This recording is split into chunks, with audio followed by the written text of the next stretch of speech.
তো বন্ধুরা, layer link করা যখন অনেকটা কষ্টকর হয়ে যায় তখন কিন্তু আমরা লেয়ার সেট করে থাকি।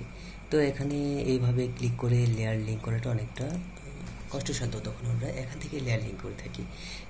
যেরকম আমি এখানে এই লেয়ারের উপরে ক্লিক করলাম, এটা এর সঙ্গে এটা থাকবে, হ্যাঁ ঠিক আছে, এই দুটো লিঙ্ক অবস্থায় আছে। এরপর আমরা এই যে এখানে ক্লিক করে দেখব, এই লেয়ার নেব, এরপরে এটা বাদ, এর সঙ্গে এই লেয়ার নেব, ঠিক আছে। তাহলে এই লেয়ার এবং এই লেয়ার, এই দুটোকে আমি লিঙ্ক করতে হবে, এটা এবং এটাকে আমি লিঙ্ক করে দিলাম।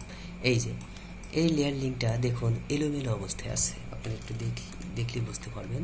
এখানে একটা আছে, আবার এখানে দুইটা আছে, আবার এর সঙ্গে এটাও আছে, ঠিক আছে, এলোমেলো অবস্থায় আছে।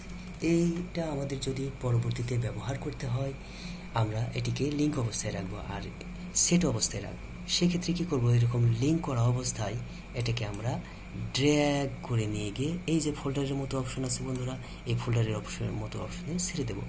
তাহলে কিন্তু কি হবে, এই কয়টা লেয়ার একটি সেট হয়ে যাবে। যখন আমরা এই চোখে বাটনে ক্লিক করব বন্ধুরা, তখন কিন্তু পুরোটাই হাইড এবং আনহাইড হবে। এটি হচ্ছে লেয়ার সেটের সুবিধা। যে কোনো সময় আমরা চাইলে এই লেখাগুলোকে পরিবর্তন করে নিতে পারবো এবং নিজেদের মতো টেক্সট সম্পাদন করতে পারবো। আর এটা যেহেতু লেয়ার ছাড়া আছে বন্ধুরা, সুতরাং এটি হচ্ছে লেয়ার সেটের কাজ।